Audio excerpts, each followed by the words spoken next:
context for our conversation today is this exhibition Flowline, and in a time when we're often looking for the upsides of this COVID period, this is an exhibition that is an example of that. There was another exhibition that was to be in this space at this time, but like many things, it had to be postponed. So as a curator, I had the chance to go, well, we've got a gap. Let's bring some things from the collection out. And I guess more than bringing them out, but to put them in conversation with each other. And I guess this opportunity today is our opportunity to actually have two of the artists who are represented in this exhibition in conversation together. Guy Warren and Ham Darroch represent, I guess, the furthest extremes of the generation of artists who are included in this exhibition. It's an exhibition that explores abstraction, but in a very broad sense. And we're going to tease out what that means.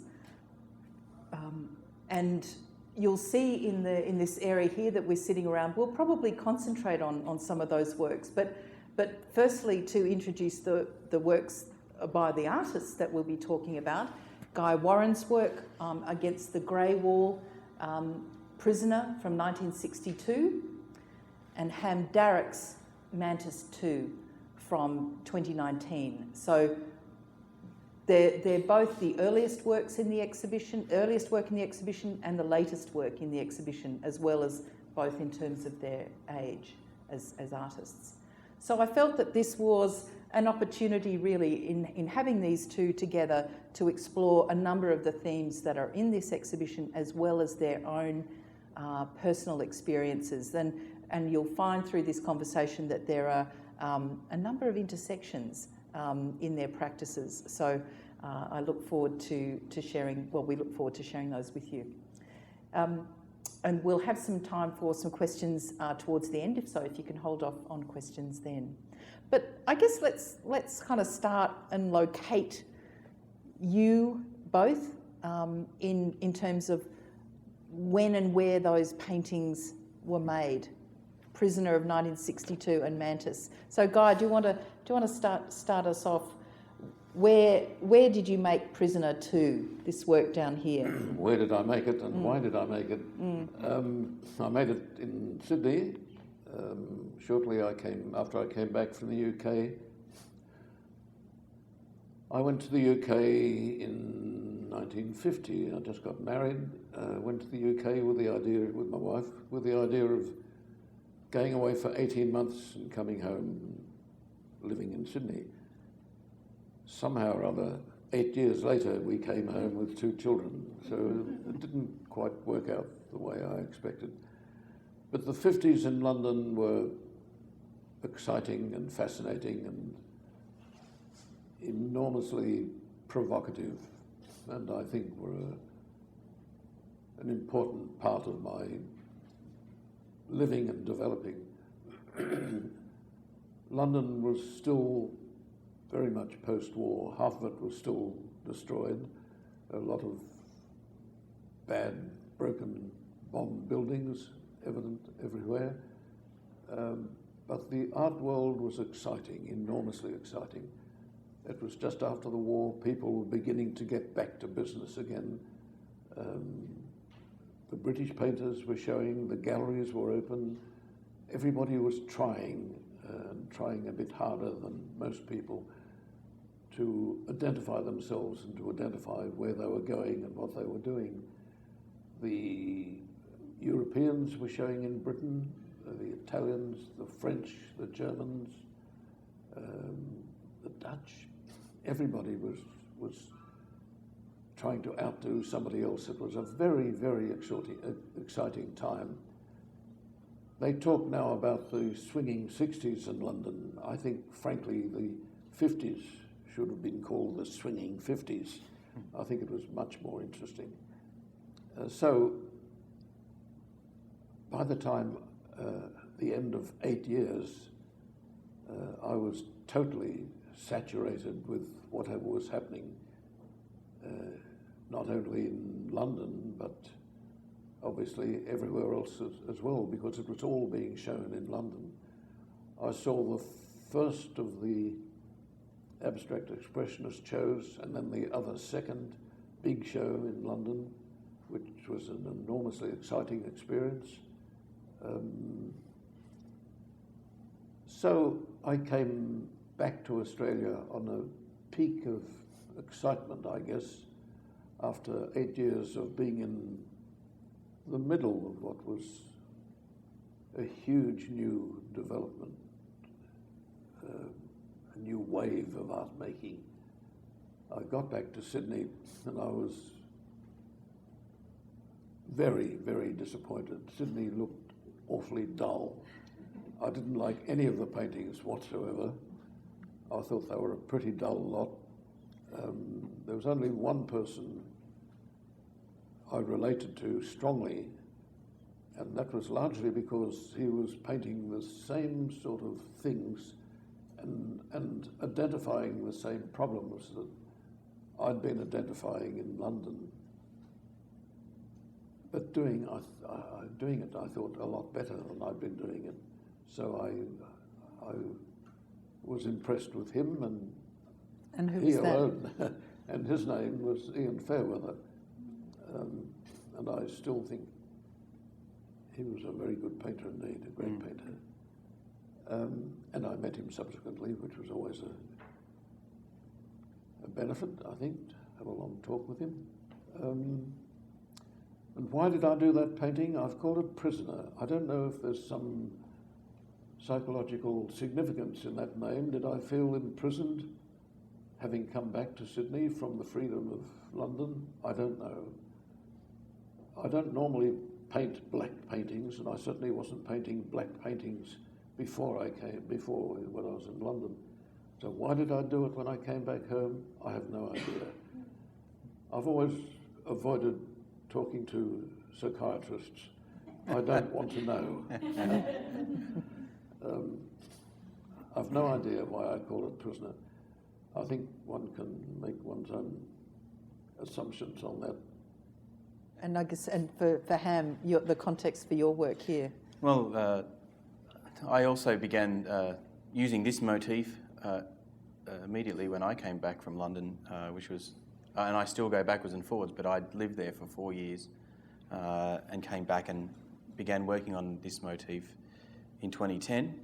And I came back from a different perspective. I was put into a very rigorous and demanding lifestyle of working for a very established artist in London and going into their studio and seeing how they operated, and then had to find a way for myself again. So it kind of threw up a lot of the thoughts I had about why I made things and how I made things. And I came back and had a residency at Bundanon in 2010 and began using this motif. It was kind of a way to simplify a process to digest things too.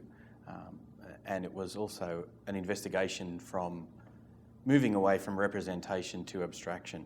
I was always interested in an extension of the figure, an object, a resonance of some sort that happened, and being immersed in galleries in London and that scene, I could get to the continent quite quickly and look at many galleries and museums that I've found fascinating and difficult then to get going again. But after I made a few sort of jumps, I found that this was a way back into it. So this painting really began to open up a way of me to think about using a motif to make a painting that could be distant from me, or I could draw it closer when I needed. Did this happen only after you came back? This jump into painting happened when I came back, yeah. Well, I wasn't an easy fit into any category. Were you doing this sort of painting before you went? No, I was doing gouache on paper, a lot of figurative gouache on paper, a lot of observational drawings. Why were they figurative then and not now? Was it because of Bridget, or? I think the colour was something I really had to come to terms with. I had no idea, so I was making... But the figure wasn't important. The figure was always there as a a way towards a space that I could think about things. And I really thought figuration for me wasn't quite a fit at that time. Not to say that it might not come back up, but I was doing a lot of observational drawings and then making gouache paintings out of that. And they became more about a silhouette and a colour, and then creating a pictorial depth and tampering with the silhouette, making it not black, making it a blue, making it a green, and then unsettling that pictorial depth, and then repetitive building.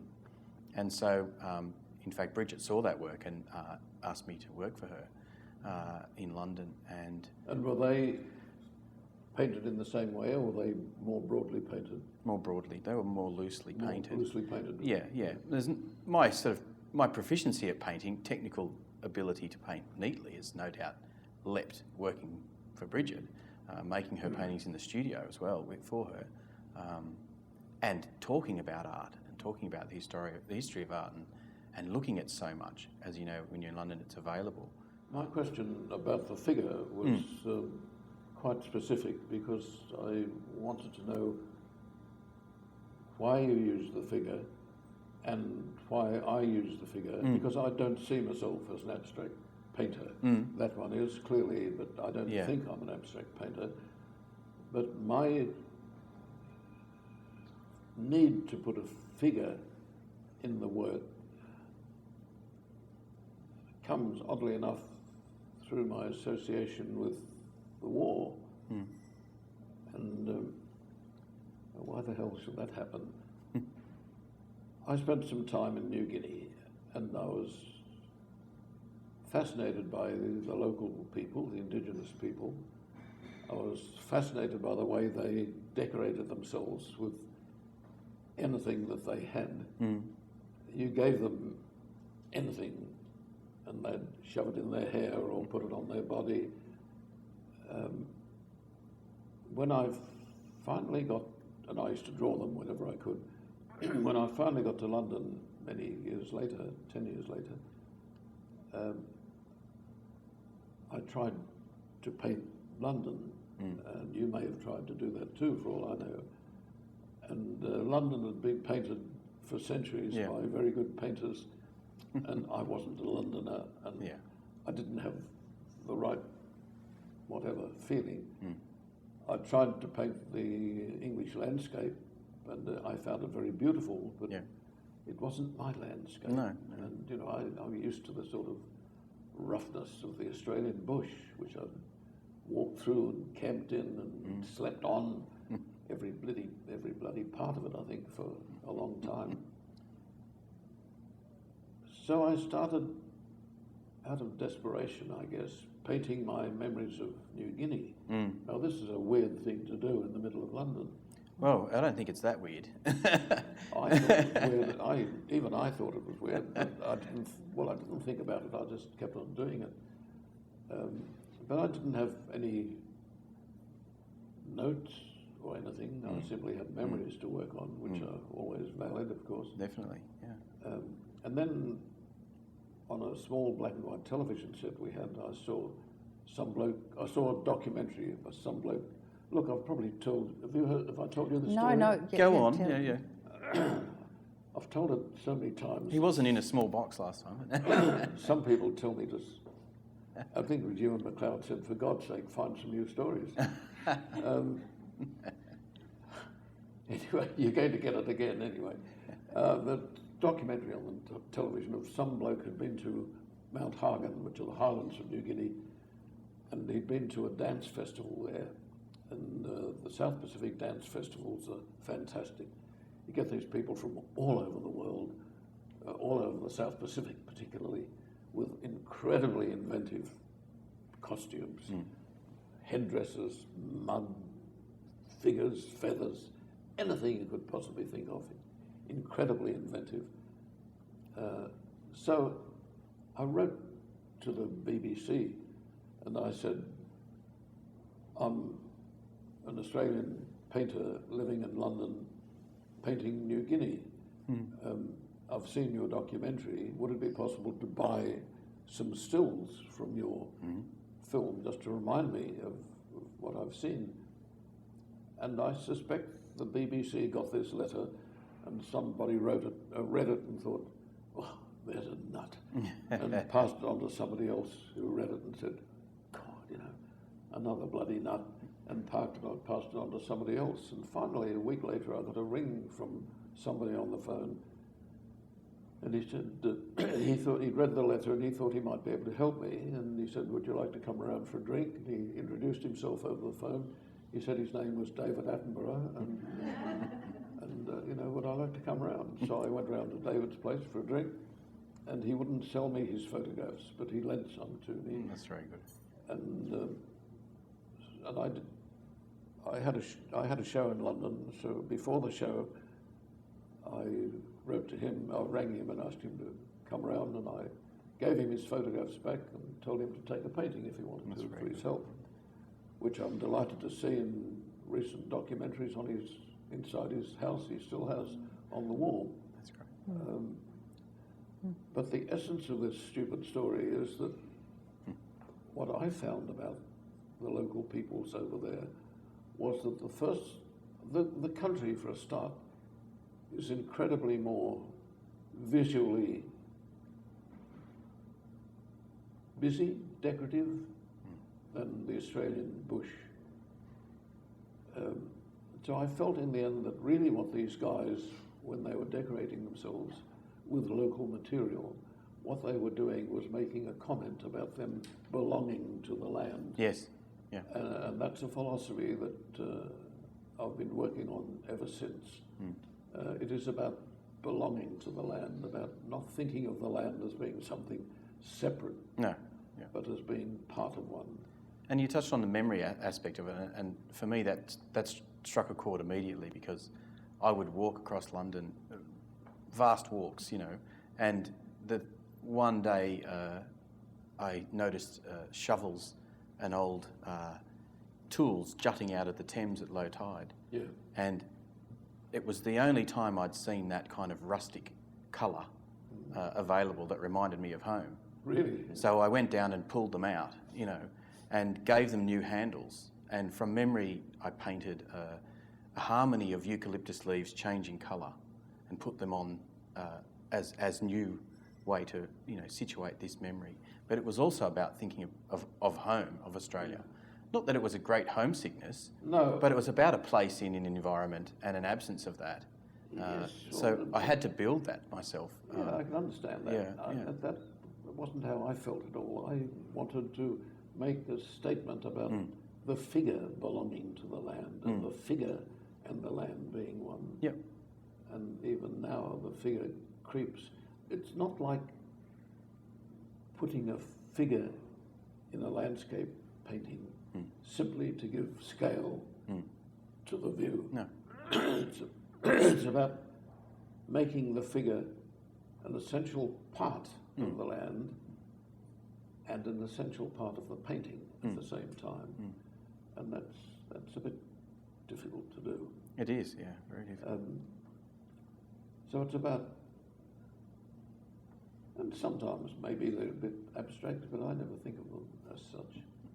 I guess I was reflecting on another story when you were talking about being in the landscape, the story of, because of course you were born in Goulburn, and that's partly your connection to this region, and that sense of being in the landscape, and there's another connection between you two. So your story of canoeing down going on a raft down the Shoalhaven when you was 17 years old, just before the outbreak of war and a hot summer with the river in flood, and that would have actually gone past the Bundanon property where you made your work. Yeah. I probably slept on his beach. Yeah. That's good.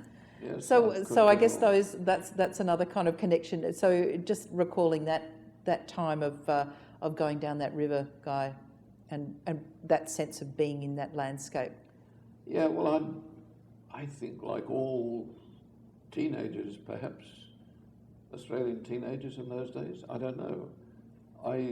With my brother, who was a couple of years older than I, did what I thought all teenagers did, which was to go camping and roughing it in the bush. You know, the bush was an essential part of one's life. You may live in a city, but it's just over there, it isn't very far away. Goulburn was a bit like that, but even Sydney was like that in those days. So I slept in very strange places in the Australian bush. I knew it well. And on one occasion in the 40s, when it was just after the war, and I was a student at the National Art School in Sydney, another boy and I, another young bloke and I, we were about 24 I suppose, decided to hitchhike to Alice Springs and got on the train as far as it went out of Sydney, which was Asquith, I think, Hornsby. Got out on the road there and started thumbing a lift. And some bloke in an old broken down truck stopped and said, "Where you heading for, mate?" And I said, "Darwin." And he looked at me and he said, "Geez," he said, "I'll take it as far as Woy Woy." So we got to Woy Woy and kept on going. And he was a German boy, so he hadn't been out in Australia very long. So we slept on the side of the road wherever we could, under a tree, in strange houses, empty houses, under bridges, on beaches. And you get to know the bush pretty well when you do that constantly. I photographed him in Tennant Creek, just north of Alice. And Tennant Creek in those days was a horizontal landscape with a couple of buildings on it. And I photographed him standing in the middle of the road with nothing for miles around. And he subsequently gave that photograph to Sid Nolan. And when I saw Voss for the first time, The Patrick front White cover novel. of Voss is a drawing by Sid, and it's a pinch of my photograph. There's absolutely no doubt. Sid Nolan always refused to acknowledge that. Yes. But it is without doubt my photograph. And Sid Nolan, of course, is important for us here at CMAG with the Nolan Gallery upstairs. So, and Ham, you've made work in response to Nolan's Moon Boy painting. Yes. So I just thought we have a bit of a chat about Sid, and perhaps because he was in London in the 50s when you were there towards the end of your time, Yes, you crossed over. Went with a friend, with this same friend actually, to Sid's studio in Chelsea. He'd obviously hired a studio there, and he was painting those dried, desiccated animals. You remember those? Yeah, well, the carcass, yes, we have carcass, two of them yes. in the collection. And I must say, in the middle of London, in the middle of Chelsea, they did look quite astonishingly strange and weird, and Yeah, they had to be real almost, didn't they, to get to that stage as well? Oh yeah. Yeah, you can't put a cow in a tree in another way. I always found it fascinating with objects in Sidney Nolan's work. You know, a balance of objects. Like there's a painting here in the collection that I was interested in and made work about, and it's woman in a tent, and it's Mrs. Carroll waving. She's on a land grab basically, but the construction of that painting, the composition of the painting, is her kind of running towards you, waving, in this kind of void behind her that she's trying to claim, and then there's a tent that's balanced. So I decided that she was had to be on a seesaw somehow with this tent, and so I looked back at the colours that he'd used and tried to glean a harmony out of that, but put it on the tent, make it a real object, a real sculpture. And I found that it became a way then to think about his work. And Moon Boy, after Nolan, which is just a shovel head with a disc painted in the centre of it, it had immediate sort of presence for me as a Nolan slippage between representation and abstraction. and yet it was still an extension of the figure. So I felt comfortable in a way, deconstructing the painting using an object, and trying to open up that kind of way of thinking about things. Another path through. Another path through, because he was so such an icon, and I didn't want to be disrespectful, but I didn't want to be too respectful either. You know, otherwise you kind of find yourself in the mud, and so I then got on to thinking about the harshness of our country on things. You know, there is a delicate beauty to things that happens, but there's this harshness. And so I looked at objects and then found triggers and reminders in his paintings. One of them was Hare in a Trap, which is at the Art Gallery in New South Wales, and it's a hare struggling in a rabbit trap. And the hare has blue eyes, which are his father's blue eyes, apparently. And so I thought, well, this is a diversionary kind of idea to find a way into abstraction. And I was curious about that. So I got 6 rabbit traps and welded them open. I didn't lose any fingers. And then painted just a very sharp geometric pattern, almost like a shipping flag pattern that went one way and the other in red and blue.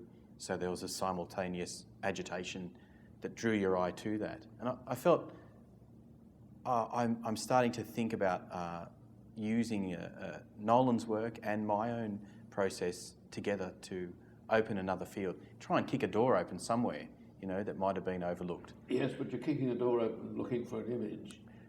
At that time, yeah.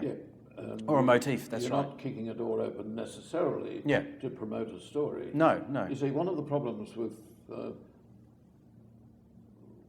having a meaning, having a story, this is why I don't want to talk to a bloody psychiatrist.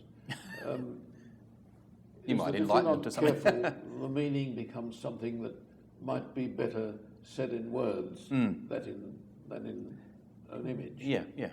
And I don't want to get to the point where it would be better to write about it than to paint about it. Indeed, yeah. Because I happen to like the idea of making idiot marks on a flat surface. Yeah. That's what I'm about. Yeah. I'm a mark maker.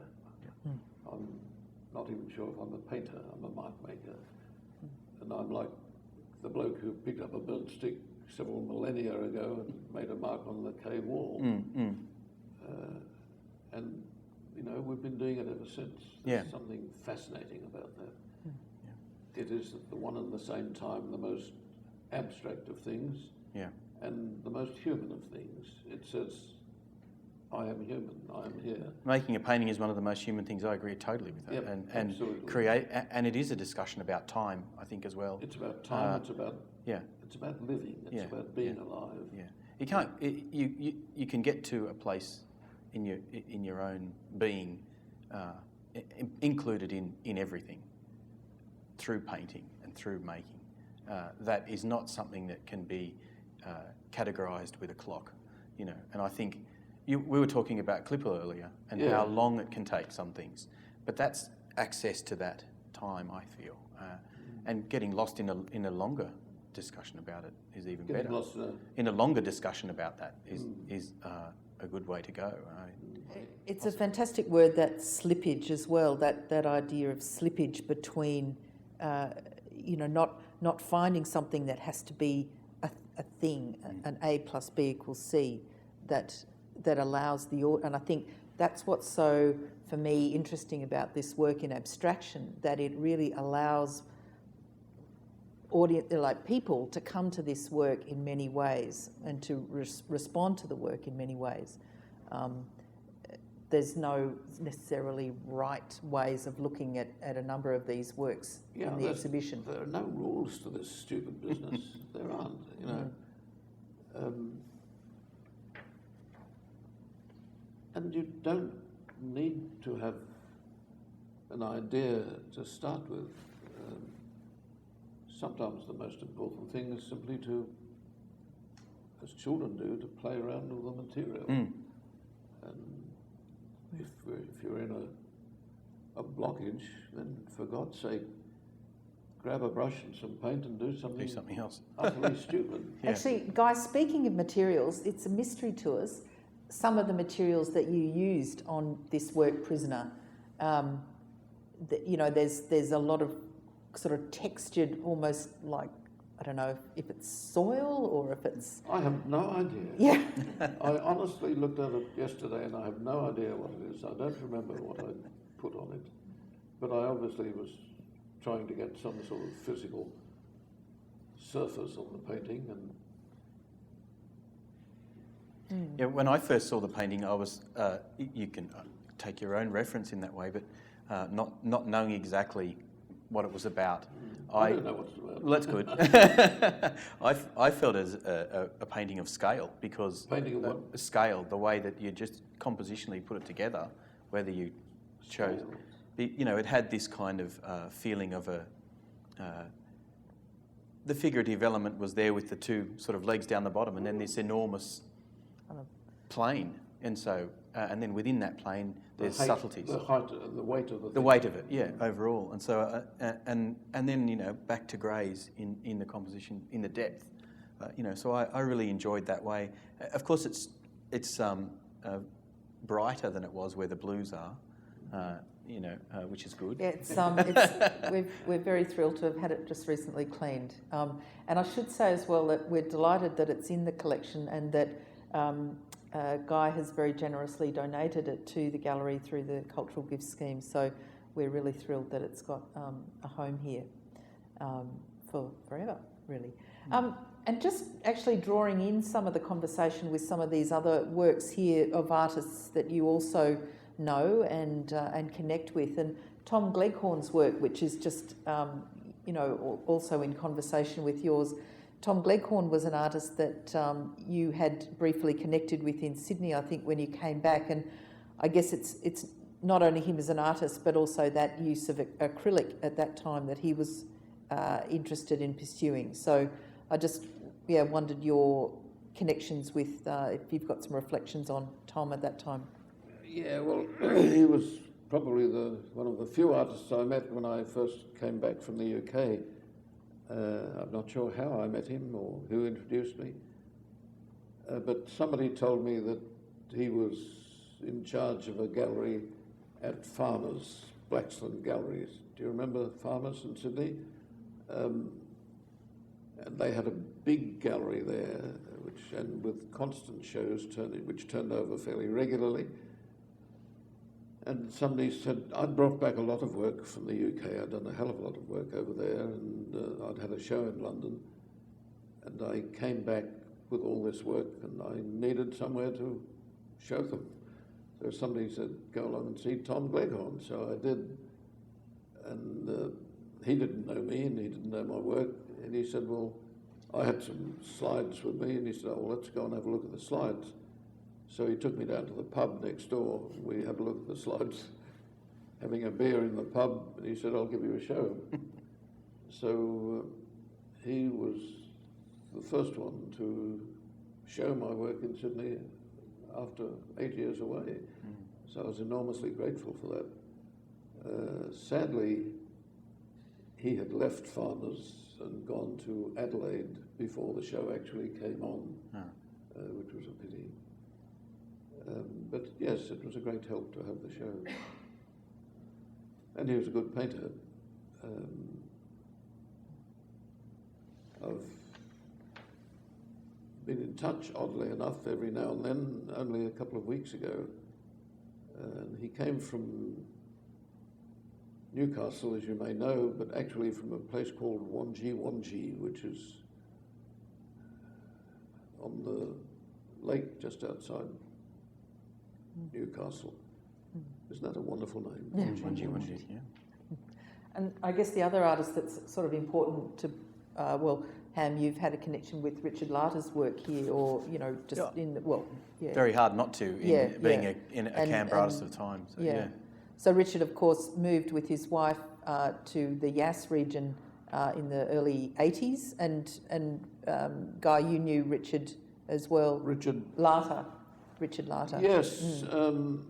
At one stage in the 70s, I was in charge of the tin sheds at Sydney University, and the tin sheds were sort of, how do you describe it? Sort of ground zero in all the new ideas that were sweeping in from America and London and Europe. It was a maelstrom of all sorts of strange ideas. It wasn't a formal studio, it wasn't a formal art school, it was a collection of old tin sheds, which was utterly unformalised and informal. It wasn't even a formal part of the university. We got away with murder because we weren't part of it. I think we were lucky enough to have a vice-chancellor who was sympathetic. He actually had a Nolan in his office. So he was, and he had been done a bit of painting, so he was sympathetic to the idea. And we used to invite anybody in the university doing any activity in any faculty to. So a lot of architecture students came too, didn't they? Architects came, and I was teaching in the architecture faculty for a while. But we had people from every faculty. Even the local people could drop in and do something if they wanted to, so it was utterly informal. How did that conversation come about? Just Richard Larter. Oh, Richard Larter, yes. Well, I invited Richard to come and talk to. I used to run talks every Wednesday afternoon, I think, and Richard was one of those whom I invited. He was an odd bod, but good for students because surprised them at all ages. I think the energy surprised them. Instantly. It's a matter of energy. Yeah, I remember that predominantly. He actually couldn't actually stand still at all. He jigged from foot to foot. Yeah. Even talking to people, he was like this. God, I wish I had that much energy. But people looking at these works, they're, sort of almost surprised at the abstraction of them compared to the other more well-known works. Yes, well, good on him. I object to classifications. I've always demanded the total freedom to do what I damn well like. And if one day it's figurative and the next day it's abstract, that's my problem. It's not theirs. Yeah, you have to own that. I demand the freedom to do whatever I want. Yeah. That's not a good policy if you're worried about the bank balance. It doesn't do much for the bank balance, but it does a hell of a lot of good for the soul. And I've decided to keep my soul pure. Well done. And the other artist that we're sharing the space here, Vivian Binns, was also and she actually gives her regards to you both today. She wasn't able to come today. She gives her regards. She wasn't able to come today, but she's... yes. Well, she was one of those who used to come to the tin sheds. Yeah. And she was a big presence here, and still is. Yeah. At the art school, and having a studio set up.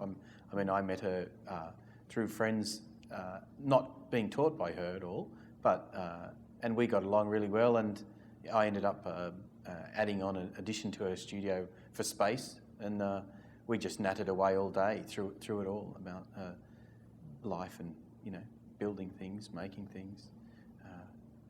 A really hard-working person, and I think that's so important. So I guess, Ham, you've obviously got a perspective on this in terms of Canberra, these practices going on in Canberra, but it's, I guess, having talked about that time in London and how that sort of shaped your practice, I think what's sort of interesting in bringing these works together these are all artists who've had either connection with Canberra, the work is either made here or they've spent some time here. Guy, you're probably the only, you were born in Goulburn, but were a regular visitor to Canberra, so I guess but I'm just wondering, people is there something about Canberra abstraction, or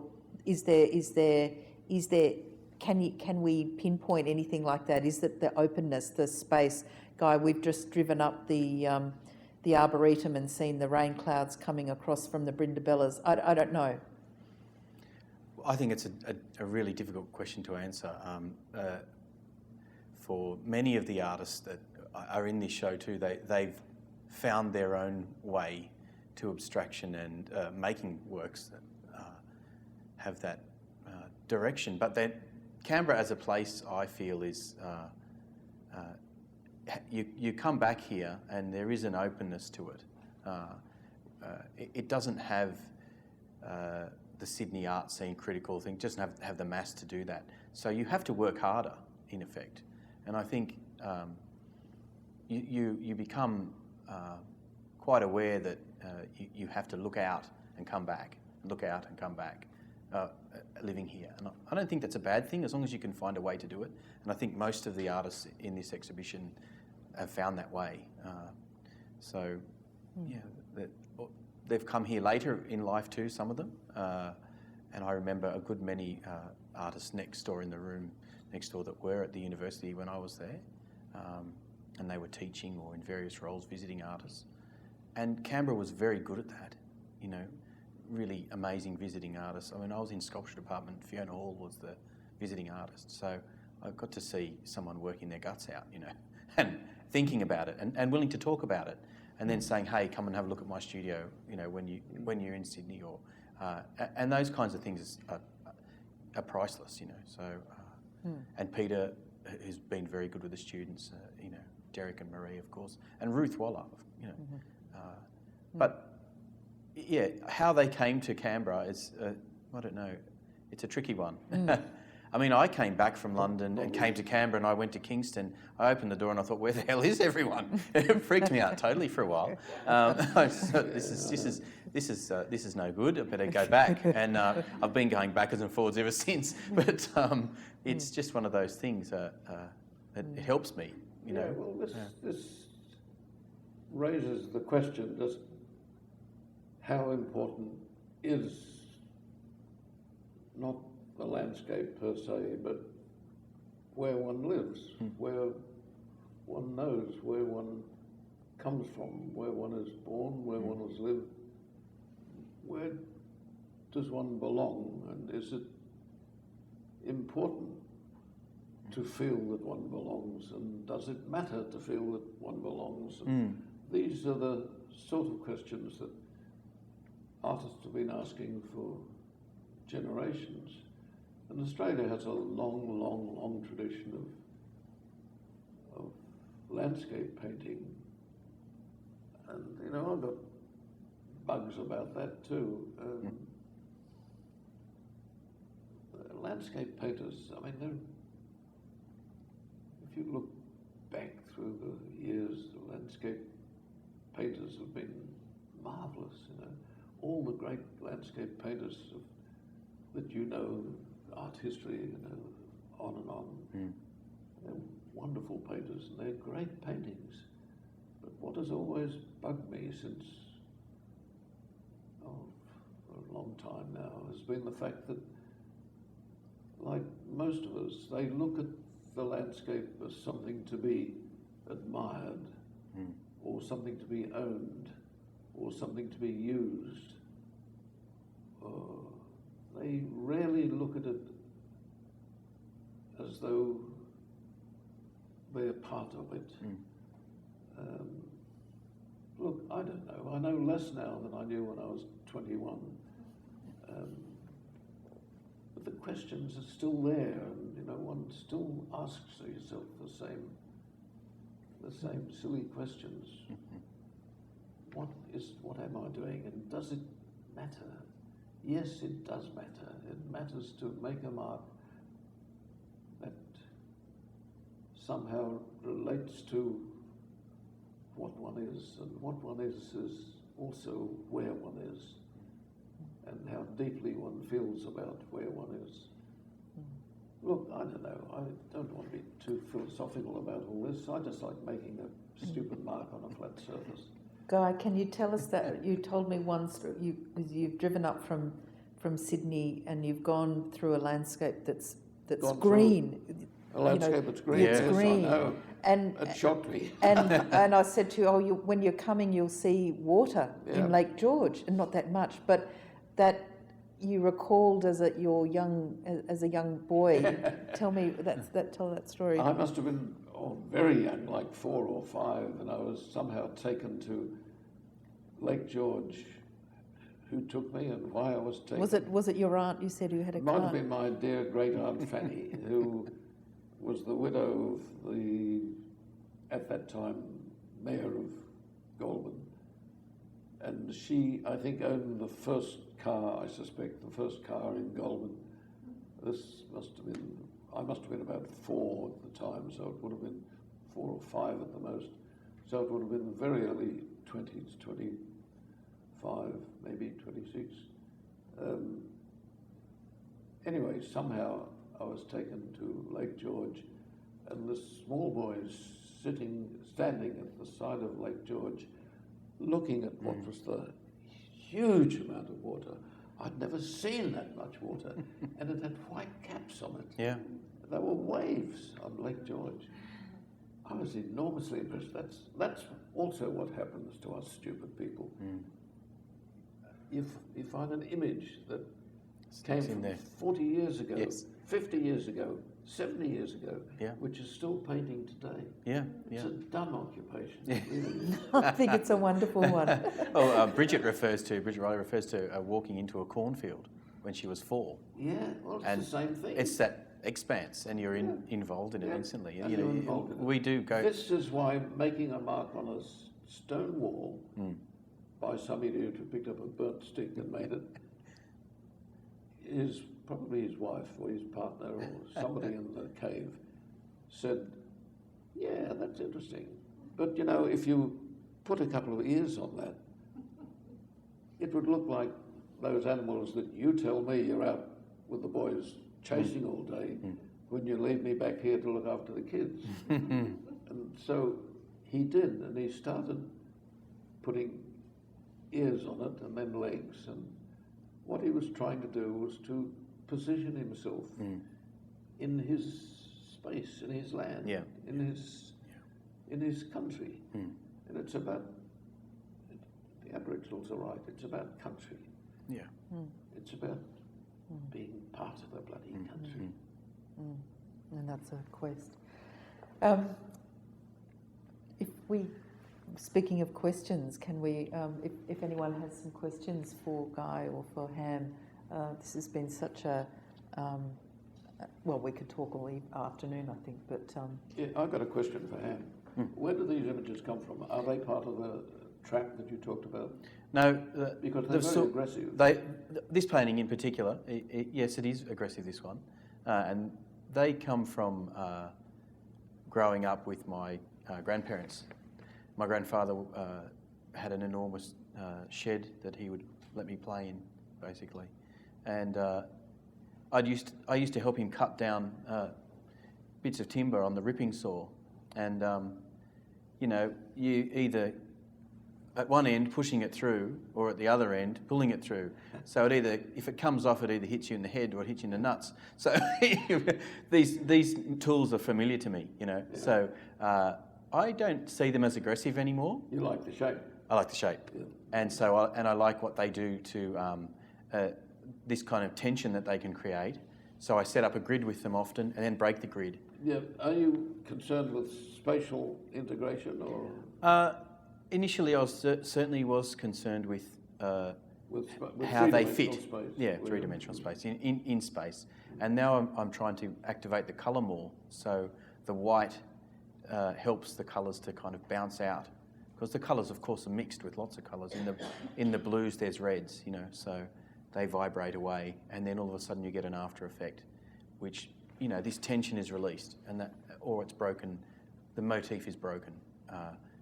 So much so that now they're breaking up completely, and I don't feel they're aggressive anymore. The initial ones I did, but they were certainly about a pictorial depth and using a simple motif again and again. Yeah, this is one of the problems of finding an image, because we are, what's the word? It's a tyranny of the real. And you must find this as an abstract painter. People will inevitably read the work from a realistic point of view. They want to look at something, they want to see something which they recognise as being real. And does that worry you or not? No, not anymore. I think for a period of time I thought about that, but began to open that up with the colour, you know. So that looking at this and looking at the traps, it was obvious that there was a aggressive element to it, but then the colour began to work for itself. Yeah. And that's taking over in other series of works that I'm making as well. Yeah, I'd like to see the new works. With the scale is altered too, you know. So, and they're rounded shapes. My wall paintings are very rounded, very flowing, but they're to my proportion. Do they come from anywhere? Some of them come from reference to historical painting, but they're all based on my figure, my size. You know, is factored in, and this kind of dynamism that happens. So I use a cubit, you know, a measure to draw them, which is the tip of my finger to my elbow, because I can take it anywhere with me. It's right there. Oh, I see. You mean the overall size of the painting? No, I mean that shape can be repeated and built upon too. Yeah. Yeah, that sense of physicality with the making, and that you reflected that a lot with your recent wall painting at the Drill Hall Gallery. Mm. Yeah, I like to inhabit that composition. Ultimately, it was 12-metre painting, so... actually, a guy was telling me that he made an enormous painting once. But that was the result of the tin sheds, I think. I had a shed about this size, and I had a roll of canvas here and a table there. And then I had a pole up there, so I could unroll the canvas pull it off, here, keep put it going on the table and roll it up over there. So it just went on over one entire summer, right through Christmas, and every day for about several months I came in any time of the day or night, pulled the canvas down, put it on the table, did something on it, rolled it up the other way. The other way. So that after a while I couldn't see what I'd done there, and I just kept on doing it. Yes. Yeah. Well, that was all right, but at the end you've got a 50-yard canvas. I never thought of setting up a pantograph and rolling it round. So I was showing at Benithan Gallery in those days, and he had a gallery which was 50 yards long.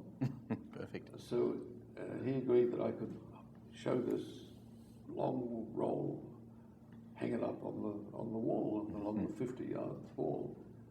I was lecturing part-time at the architecture school, and one of the young architecture students helped me devise a structure to hang it up, and his name was Imants Tillers. That's right. So young Imants and I put this damn great thing up, but because it was a 50-metre roll and the wall was 50 yards, there were bits left over. So I thought, well, you know, it's as much about the canvas as it's about anything else. So I just folded the canvas. Physicality of it. I wonder if Imants learnt a bit about scale and scaling things up from you. You know, utterly dumb.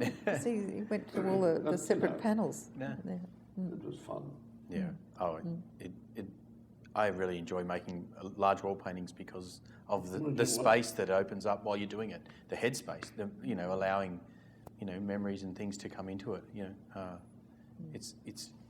I enjoy it. It's a good painterly thing to do. It's as old as the hills making paintings. Older, no. Yeah, we're born with this mad need to do something. We'd be better off working in a bank, I think. Well, we wouldn't be sitting here if not for that.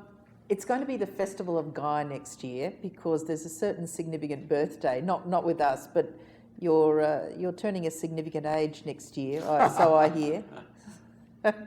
So there'll be, if you want to see more of Guy Warren's work, there'll be a exhibition of drawings, I think, at National Art School. The National Art School has just built a gallery specifically for drawing, and they're opening it next year round about my birthday, and the birthday will be my 100th birthday if I last till next year.